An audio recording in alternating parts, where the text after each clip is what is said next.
more, right? Because I think at the end of the day, Web3 is here to stay. I'm 100% Web3 is here to stay. If not, I would cut my dick off, right? I think this is definitely here to stay. 1, 2, 3, 4.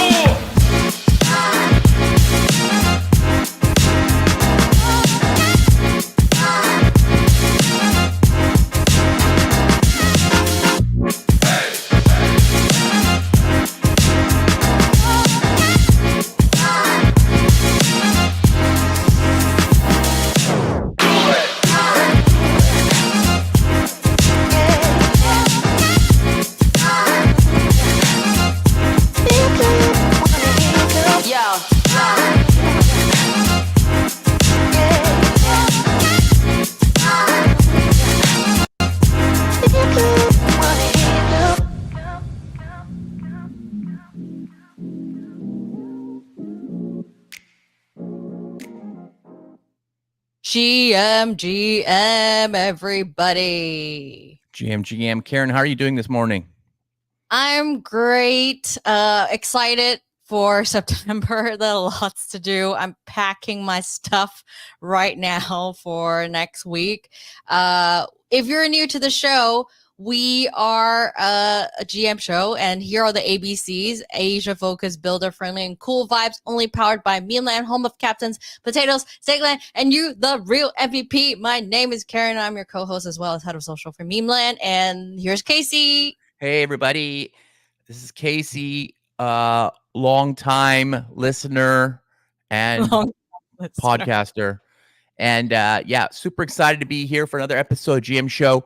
As you know, we love to talk to the founders and creators behind Web3 startups. So every week we bring on exciting new founders and ask them how they build what they're building, why they're building it, and what's so great about Web3. So we're very excited about that.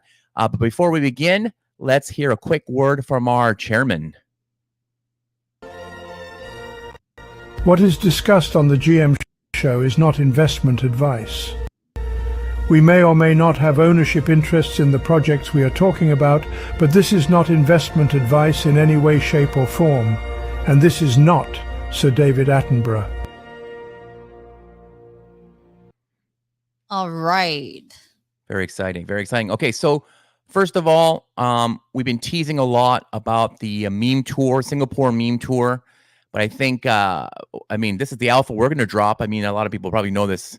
But we are going to be at Token 2049 Singapore and Solana Breakpoint.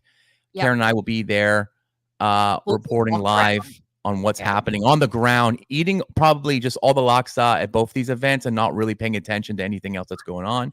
And then we'll judge which conference had the better laksa. Yeah, we're just doing a food blog. We're doing a food blog, exactly. There's some food specifically. There's some NFTs in the background, and that's about it. But we're definitely into the laksa there. So, Karen, have you been to Singapore since last Token? No. Yeah, right. Either me neither. It's been a whole year since we've been there. So excited to go back and see what's happening in the city and get ready for F1, things like that. Should be pretty exciting stuff. And we do, of course, we've been announcing it a lot. We have a Memeland party at ARC. On the 17th and on the 19th, we'll have a holders dinner. So hopefully if you're a Memeland holder, you'll join us there and we'll have some special activities.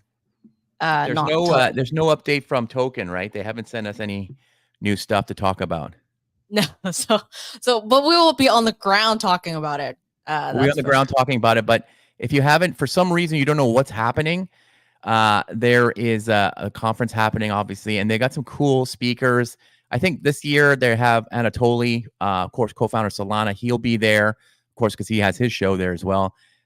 Richard Tang, CEO Binance. Interestingly, not really crypto Web3 related, but Brian Johnson, the founder of Blueprint and Don't Die, he will be there. Edward Snowden, he's a big crypto man, so he'll be there. And then, of course, anybody into F1 knows Max Verstappen will be there as well as all the usual suspects in the crypto and Web3 world. So should be exciting for Token. We're excited and hope to see you there. If you see us, definitely come up and tell us how you like the show, who else you want to see on the show going forward. We'd love to know more, hear more from the listeners. Yes, see you there. Okay. All right, let's get into it. This is another exciting episode where we're finding some great founders doing different kinds of things in Web3 space. Today, we're going to talk to OpenSocial. They are multi-chain social infrastructure empowering creators to effortlessly build community apps. Leveraging its robust social graph and modular design, OpenSocial enables transparent content promotion to specific user groups, ensuring fair value distribution among all stakeholders. OpenSocial offers one of the best data tooling and financial layer, and its vision to enable the largest multi-chain community economy. Got to learn more about this from our guest today. That's a lot to absorb, a lot of marketing talk, but I'm sure he'll break it down easy for people like myself. But the main point he's coming on today is SoMon. It's a Web3 form app with social monsters. Okay, now I'm intrigued. What is this? It serves as a space where users can create vibrant and engaging tribes centered around their interests, passions, and fandoms. That's me. That's what is this about? SoMon ensures that tribes, content, and social connections are wholly owned by users. SoMon is the first DApp powered by OpenSocial protocol. And just hearing earlier backstage, bigger than Farcaster. So very exciting. So Karen, who is our guest today? All right. He was part of the co-founding team of EVG, Everest Ventures Group, and former CEO of Kiki, with over 10 years experience in launching and growing social products in both Web2 and Web3. His proven track record in the industry. So previously, he was global marketing head of UpLife. If you don't know about it, one of the most popular live streaming apps worldwide, boasting over 300 million users across 150 countries. He also led GiftDo project, which was the Binance first IO, raising 30 million in 2017. And he is one of the Taiwan's top 20 crypto leaders in 2021. And so welcome to the GM show, co-founder of the SoMon and OpenSocial, Sean Tao. Hey, oh.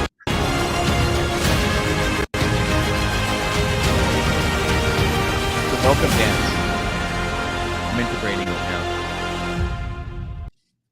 Yeah, so that's the Whoa. epic we're talking about. This is so epic. This is an epic opening. This is so good. Yeah. Sean, How you're are from you? Taiwan. What? But you live in Hong Kong now, right? Yeah, I must have, but I must do because the team is here, right? Like, Nice. Yeah. What's the one thing you miss from Taiwan that Hong Kong does not have? Not I know. much.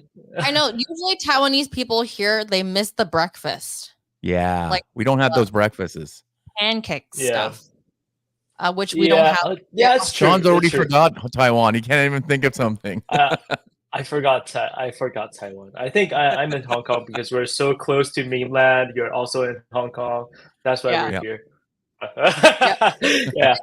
Another thing I miss Taiwan about, I think it's probably like the spacing of home. Like, this much more bigger space. Bigger space, yeah, definitely. Something you Nothing don't get in much. Hong Kong as much unless you move to like one of the islands. Discovery Bay. Discovery Bay. Yeah. I think Hong Kong is nice. I love Hong Kong. Yeah. Okay, wow, great. We're gonna get you in touch with the Invest HK and the Discover HK people and get promoting. Well, next year there's gonna be a ton of Web3 events happening in Hong Kong. Actually, even after Token in Singapore, October will all be Blocktober. We'll talk more about that as well. That'll be a big thing. Every week there's something going on in Hong Kong around Web3 as Hong Kong starts to solidify its power as the hub of Web3 in Asia. So it's very exciting.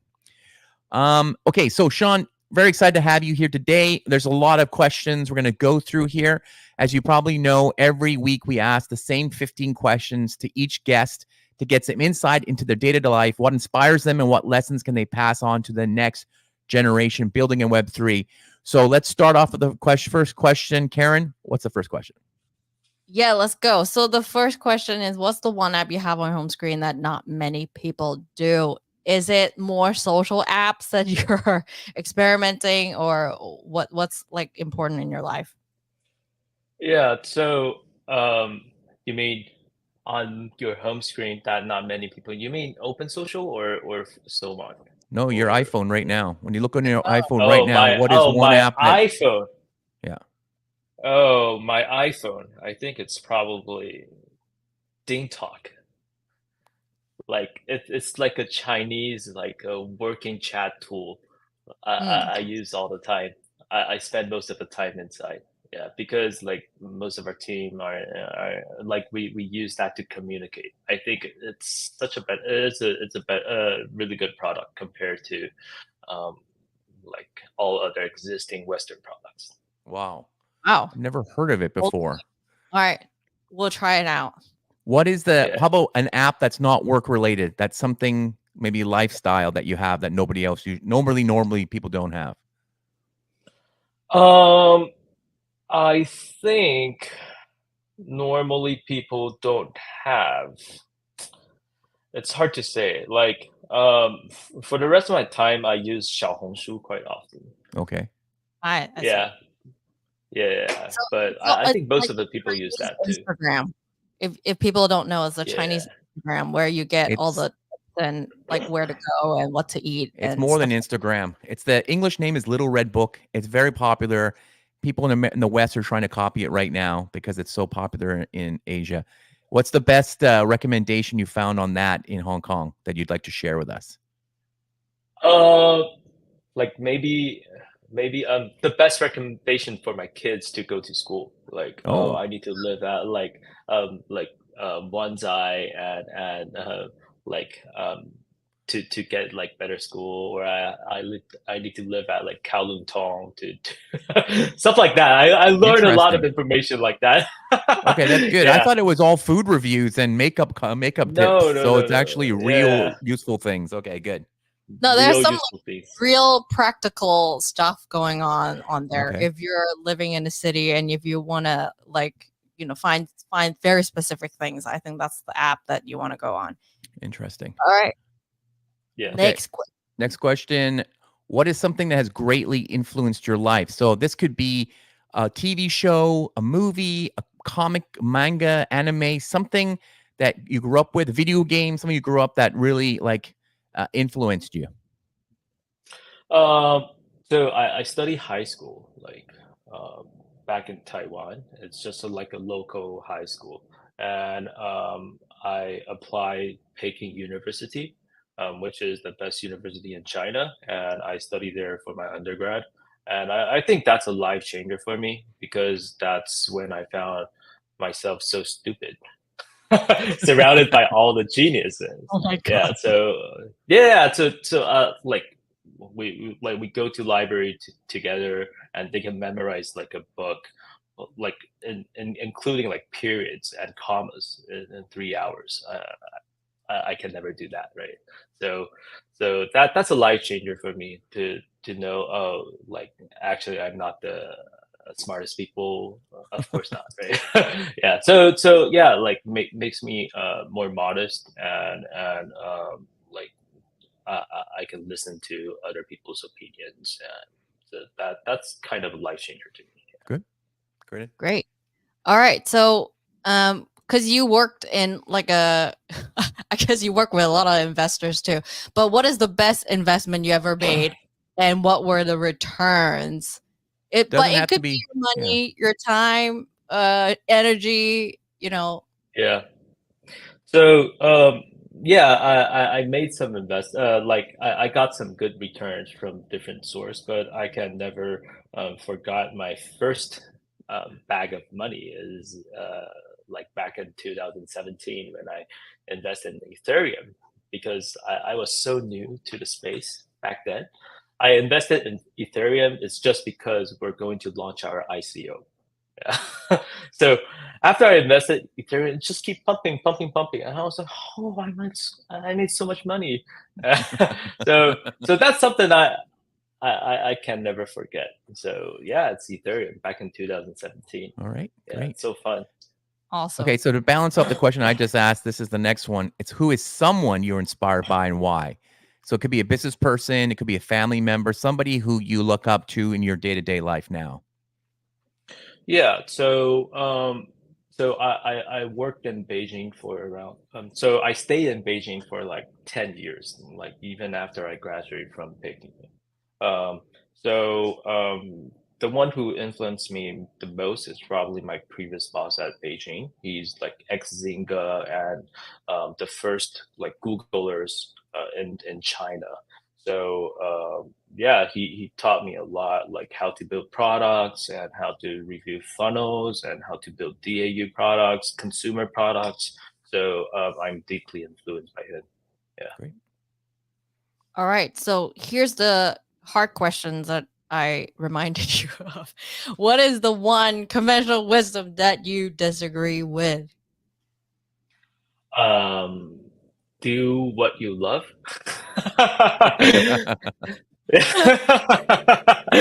Yeah, I think um, that's pretty bullshit. I think like do what you're good at. It's probably better. Like do what you love. You're probably like lost your job and lost all your money. Yeah. Yeah. I love to play games, but I can never be an e-gamer.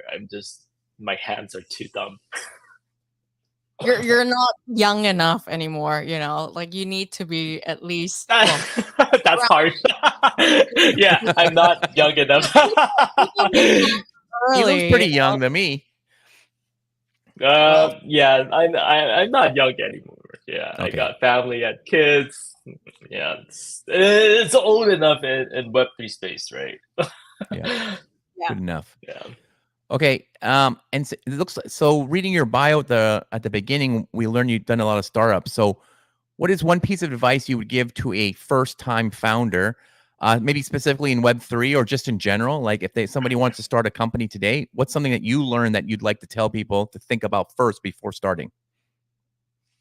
I think current cycle, like this cycle, is very different from last. So last cycle, if you are good at doing operation and growing, you can get you can get listed, right? But this cycle, like it needs like more criterias of techniques. Like you not only need to grow, you need to have a good technology, and you need to have like a good like business development or partnership resources. You need to have like more criterias. So I think so for me on EVG side or OpenSocial side, I'm the one who are good at growing products. Yeah. We have team who are good at like doing fundraising. We have team who are good at technology. We have team who is good at doing partnership. So I think you need to find someone who has different like techniques and it's complementary to you. Yeah. Okay. All right. So another tough question is what's the worst piece of advice you ever received? Do what you love. Follow your dreams. Yeah, just yeah. Not much. So usually I would just like filter out. So I forgot like what's the worst advice I will get. Yeah, so I can only remember like do what you love. I was like, oh, what was that? Yeah. Okay. All right. So let's get into the background now. How did you get into Web3? Is it just buying Ethereum or is there more to it? So back in 2017, and so I was still building this Uplive platform with my previous boss, and one day he comes to me and said that, hey, this is Ethereum, and we want to build like so Uplive. We have a lot of like gifting, right? So you donate, you pay to gift and donate to the live streamers, and they give you like gratitudes and maybe some some moves. And we're like, oh, why don't we? Because that's when ERC 721 concept shows up. the CryptoKitty types, right? And so we're like, oh, why don't we do something like that? So we just try it out, and it was too early, but it's a very good, like I would say, like SocialFi, like experiment. Yeah. So we've done a lot of things, and we even done games. But yeah, like after 2017, the market starts to crash. So yeah. So what's the question again? So yeah. So it's because my previous boss come to me and said that, yeah, we want to try this out. I was like, yeah, okay. What is Ethereum? So we try it out and we make it. Yeah. Okay, great. Awesome. So when it comes to your first NFT, did you learn anything from it, and do you still own it? There was a like back in Gifto days, we create, so it was on CNN, the news. So we create, we have a collaboration with one of the very famous artists called Kevin Abosh, and together we come up with like a Forever Rose. So he's a very good photographer, and he filmed for like Johnny Depp and all those Hollywood celebrities, and he took a digital art for us. It's a Forever Rose, and we break it into 10 pieces, and we sell it to 10 of our friends, and it's 100K USD for each back then. Yeah, and that is my first NFT. Actually, I hold the masterpiece and I distribute to 10 of our friends. Yeah, it's that one. Yeah. Sadly, there's no OpenSea back then, so those 10 friends, we're not friends anymore. Oh my god. There's no liquidity. Yeah, but this is a very cool art piece. Yeah. So I know Kevin. I know Kevin Yeah. very well. He's famous for selling a picture of a potato for $1 million. So he took a picture of just a potato. Karen, tell Ray this. You know, we have a potatoes NFT. None of them I don't think have reached $1 million singly, but so he had this photo.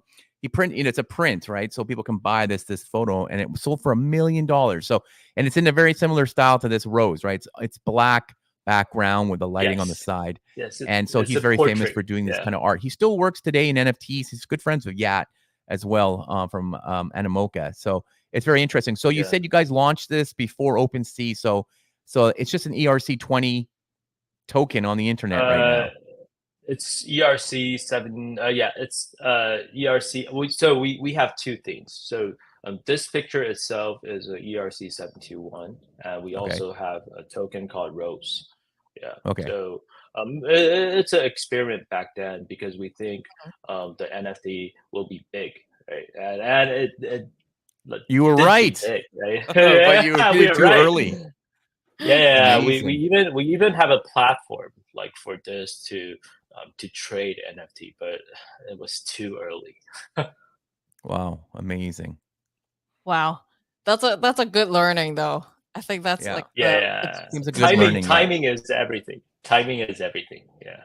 Because usually people like, I don't even have access to my first NFT anymore. And this is a good lesson though. And then you take away from it. Very good. All right.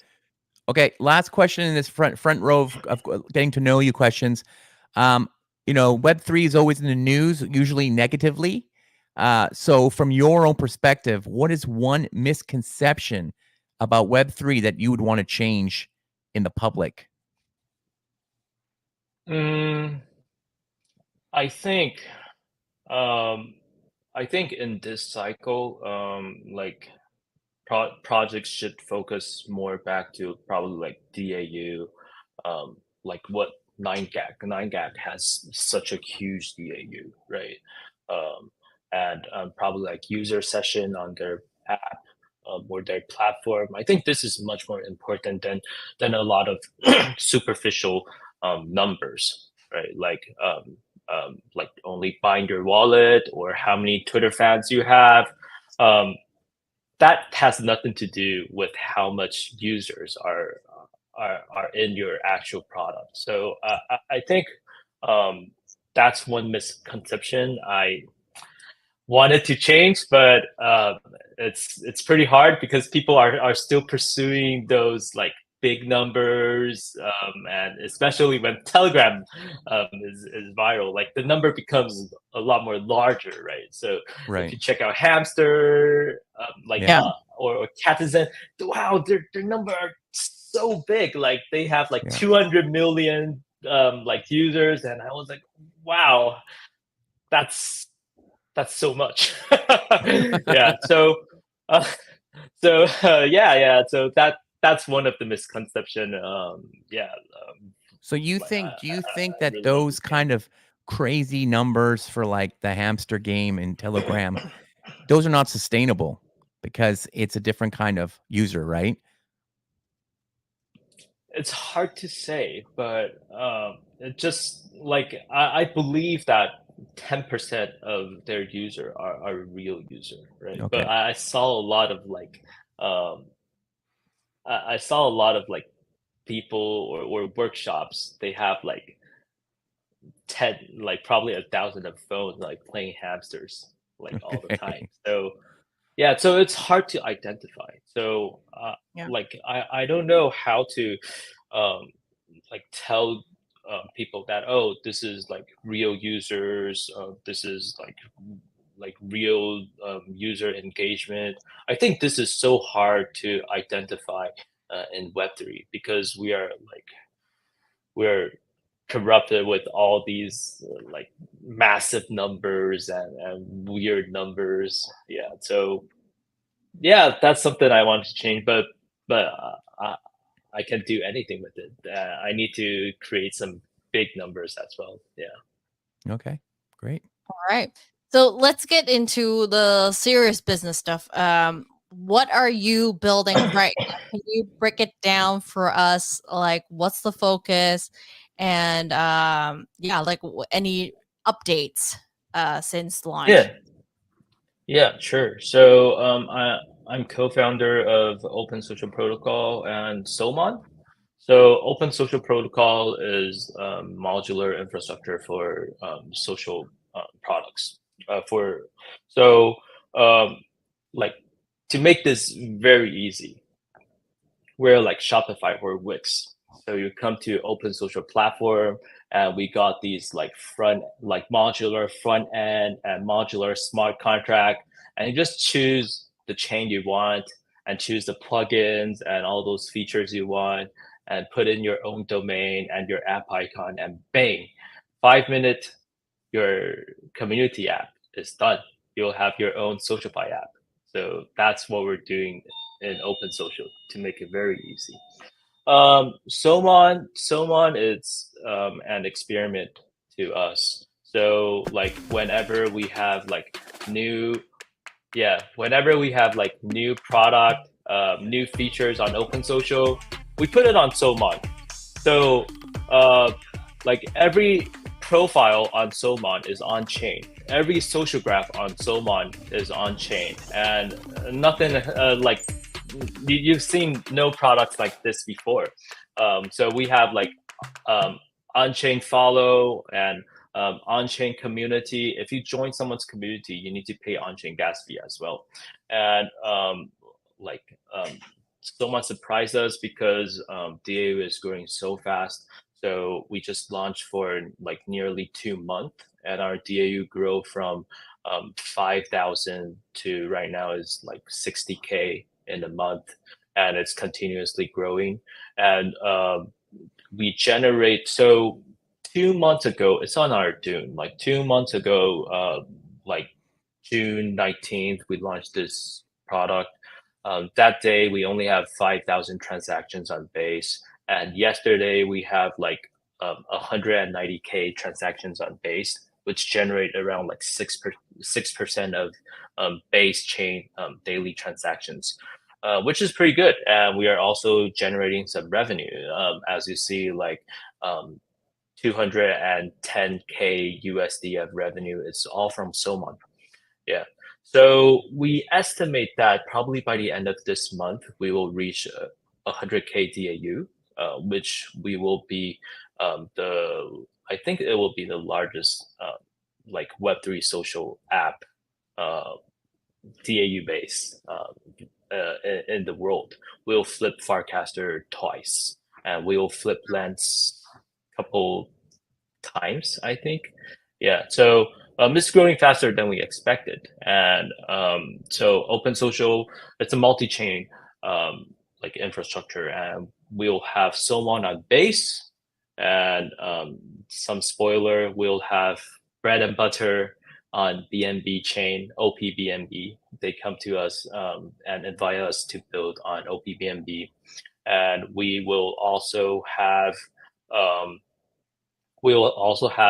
Zeek on Bera chain.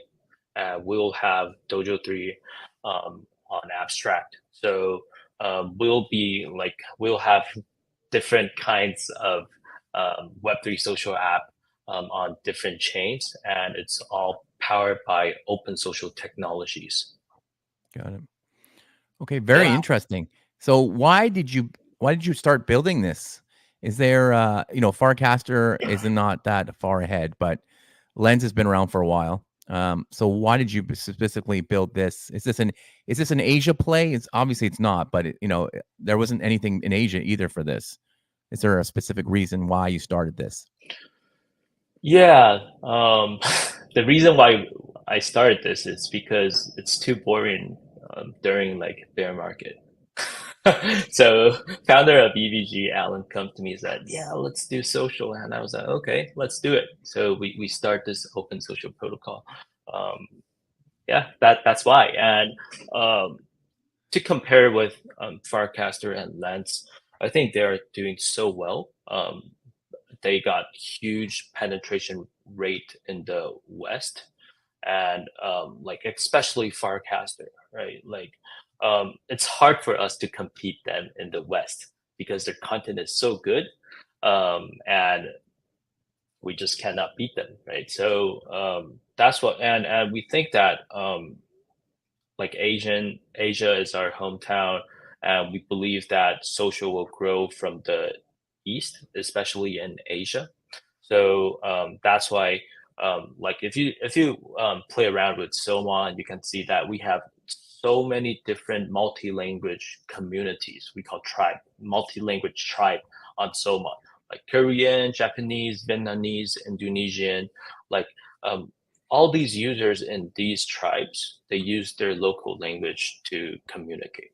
Yeah. So like I think this is very different from like any other existed Web3 social platform like Lens or Farcaster. They focus only native speakers in English, but we focus like different language, different countries in Asia. So it's a bit different. And something interesting to say, because SoMon, we launched a token already. It's called OWO. So it's like a community coin. It's 100% community token launch. Yeah. So because the token is called OWO and it means money in Nigeria. So we have a lot of users from Nigeria as well.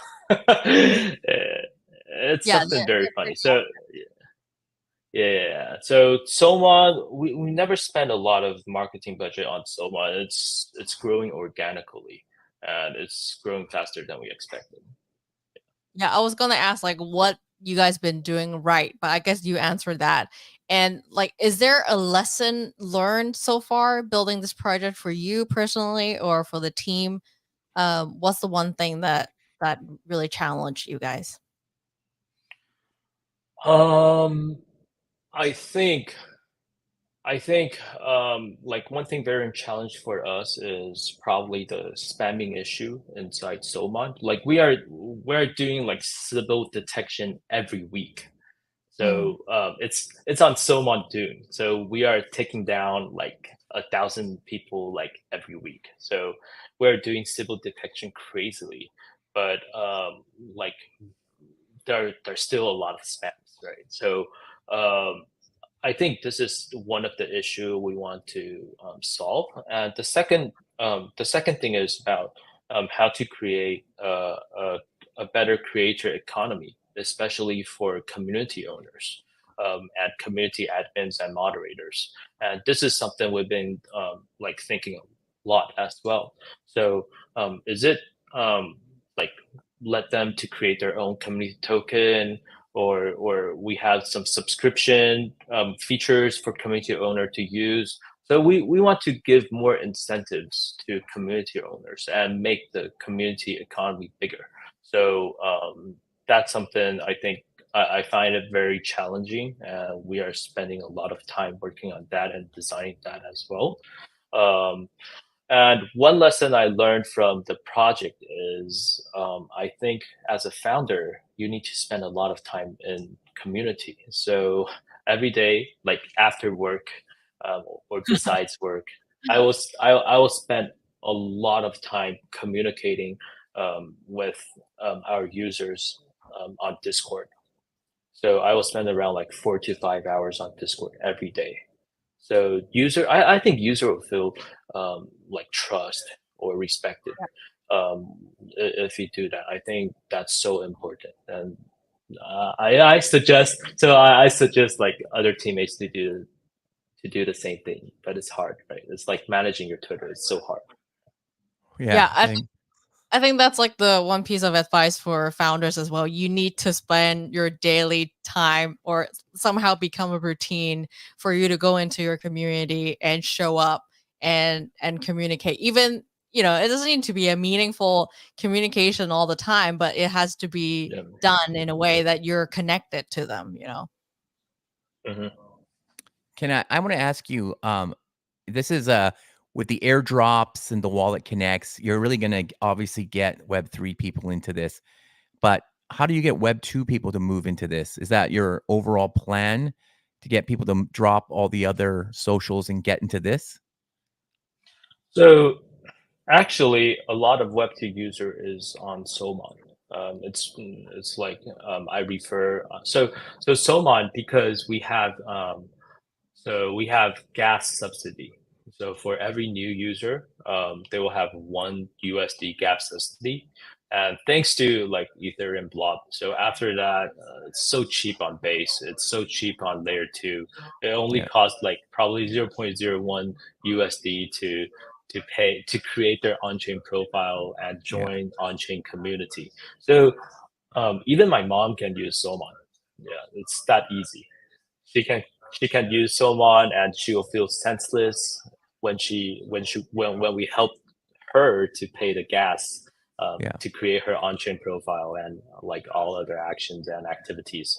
So I think this is pretty important. I think this is one of the lessons I learned from this project as well. Like you need to lower the barrier for new users to enter your app. Yeah. Okay, interesting. Awesome. All right. So Yeah. let's get the important questions out, Casey.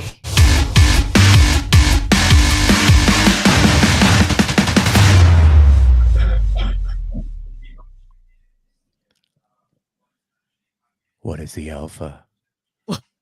Alpha. What is the alpha? I love the delay. Yeah. So it's August 29th today, right? So we can announce the alpha today. So right now is SoMon season 2. So start from SoMon season 3.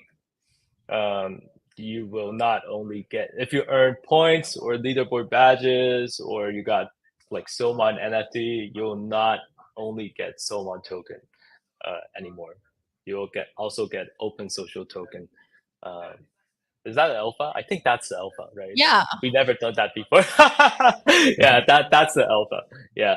So we think it will be huge, and all traffic sources go back to OpenSocial, and OpenSocial empowers SoMon. So that's why we think SoMon user deserves to get definitely get our OpenSocial ecosystem dropped.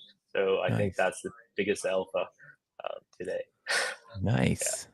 Any other dates coming up, like new things or like things that you guys are focusing in the next round? So for OpenSocial, we're going to launch our portal, which is like the Wix or Shopify product I just mentioned. So probably around September. So Okay. we can create a SocialFi for GM show. Wow. Okay. How does that like- look? What would that look like? So it's basically like you can check out on your phone, and you just click on like random app. Okay, this is GM show app. You click, and it's like a forum, So and people it's can ask their question inside. yeah, it's basically getting people into a like you said, like a tribe, so we can have like a GM show tribe where we can discuss more about the show. Yeah, there will be more feature inside GM show tribe as well. You can have your own community quest, and you can ask people to follow Twitter, and maybe do some predictions as well, like due to like who will speak more today. I'll always win, like, though. I'll always beat Karen. yeah. So yeah, we'll have this feature on OpenSocial very soon, and okay. like in September, we'll have like OpenSocial Social Universe. That's our ecosystem airdrop program. That will be September as well. So people can come to our OpenSocial platform to get more airdrops if they refer a friend or complete quest or join our ecosystem app. They will get airdrops. Yeah. Oh, sounds good. Awesome. Do you guys like work with any influencers like coming in, or are they becoming their own type of influencer on your platform now? I think for new projects, you need to grow your own influencers. So like if you like I like to see influencer as a pyramid, right? Like 3 layers pyramid. So we will grow like the bottom pyramid to probably mid pyramid. They will get influence in our ecosystem, and we'll probably collaborate with like some KOLs in the middle layer, and sometimes like for the top layer, you need to use deals to exchange um, their help, right? So Right. Fair yeah, enough. so that's how we do this. Yeah. Nice. Okay. So the last question is, what's your prediction, for social in Web3? Like, are there going to be, like you said, maybe a lot more businesses will ride on this platform and create their own tribe and going into this whole, like, as creating their own influence, becoming an influencer. So what's the next step for this whole industry? So last cycle, we see games like Axie and Fenty at Step In. They got huge DAU, right? More than like 500K DAUs on their platform. This cycle, I think social will has the biggest DAU for sure. So we're looking forward to that, and we believe that social will grow from Asia. Um, so yeah, like our goal is to have like 1 million DAUs on OpenSocial platform and multi-chain. That's our main goal. Yeah. And what's the future of social in Web3? I think it will be something very huge, and that's it, right? Because that's everything mass adoption is, right? Like if you have 1 million DAUs or more, then more people will come to Web3, and that's how we grow the entire Web3. Do you see like the Web2 social products? It seems to me it's very, very different types of environment, like even like the product nature and the crowd. that is on the platform right now. Do you see like the Web2 products going into Web3, or like it's just going to be completely in separate ways? I think it's going to be in completely separate ways because the KPI is different. For example, like for Web2 apps, right? We care about. So first comes to in my mind is we need to care about user acquisition cost and retention cost for one users. So we need and then after that we need to calculate what's the LTV for that user, right? To cover the retention cost, right? Yeah. So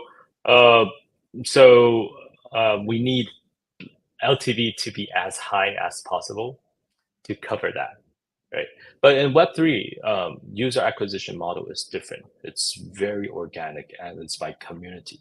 So user acquisition cost is very low. Yeah, it's super low, right? So for take Web2 app as example, like usually like one user acquisition costs around like 0.5 USD to 3 USD based on different regions. So you can calculate the LTV. So Web3 has an entire different model. Like user comes organically, and they can pay for sure, right? But they pay for incentives.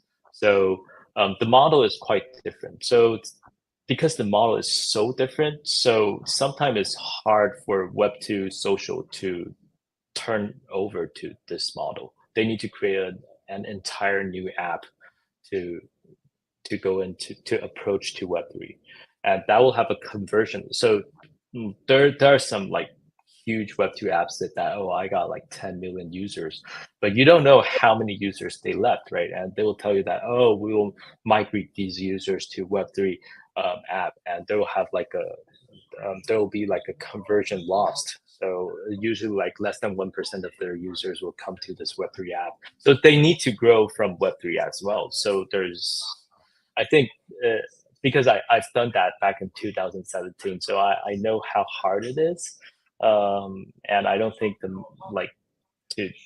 that actually makes sense. So just stick to Web3 and grow from Web3, and grow from Web3 to Web2, and make Web2 users so easy to use your product. They don't need to have any skill set of like what blockchain is, what is gas fee. I think that's much more important. Yeah. I do feel like Web3 is more user first than compared to like Web2 social products, because it is an advertising model at the end, right? So like you said, the cost and it's just not putting user first in that environment. What were you trying to say, Casey? I was going to say, like, Twitter X has around 360 MAU right now. That's a lot of people. They make about $4 billion US in revenue and ad revenue. You're looking at hitting 1 million users. Do you think that a Web3 SocialFi user is worth more than a Web2 like X social media user? I think so, because crypto user, like usually their LTV or their like the asset they have in their wallet is a lot more than Web2. Yeah, so I think that I think 1 million user for Web3, that's a crazy number, and like their total asset sum up is a crazy number as well. Yeah, and Web2, it's hard to get user to pay to your product, right? Yeah. Like for example, when I use Tinder, before I thought you were I married. Just kidding. Before I met, you just remind me that. Yeah, when I use Tinder before I married, I need to buy Tinder Premium, right? And that like costs something. Yeah, because I'm calculated as one of the LTVs for them. They need to do some math calculation on that. Yeah, and that's the only money I will spend on Tinder. Yeah, nothing more. Okay. Yeah, but Web3, So, there are more possibilities. Yeah. Yeah. oh yeah, like that reminds me of like maybe we should have a Web3 dating app, since like most people are higher spending, higher value user. That would create a very elite type of dating app. We can build it on SoMon. We can Open build it social. on Build it Yeah. on SoMon, Open Social. Yeah, Yeah. sure. Open dating. Open dating. Yeah. Open. Yeah. Okay. Now we got a good project. Now we got a good or, project. or the bear market. Date while you're in the bear. Yeah. I think it's All good. right. Awesome. Thank you It's so good. It's good. So when are we gonna see you? Because I'm sure maybe I'll see you in KBW in Seoul or in Yeah. Token. Like, we have an event. We have a very cool event in KBW. I will send you an invite later. Yeah. I saw you got the DJ, the monk Yeah. DJ. Yeah, the monk DJ Jinsen. Yeah. Yeah. That would be And cool. we'll have one party with Barachain and OKX wallet and token. Yeah, so that would be a cool one as well. Yeah. Awesome. right. We'll see you there. So don't forget to follow our guest Sean and follow us on GM Show Official, Memeland, Stakeland, and our co-host. And we'll see you again next week.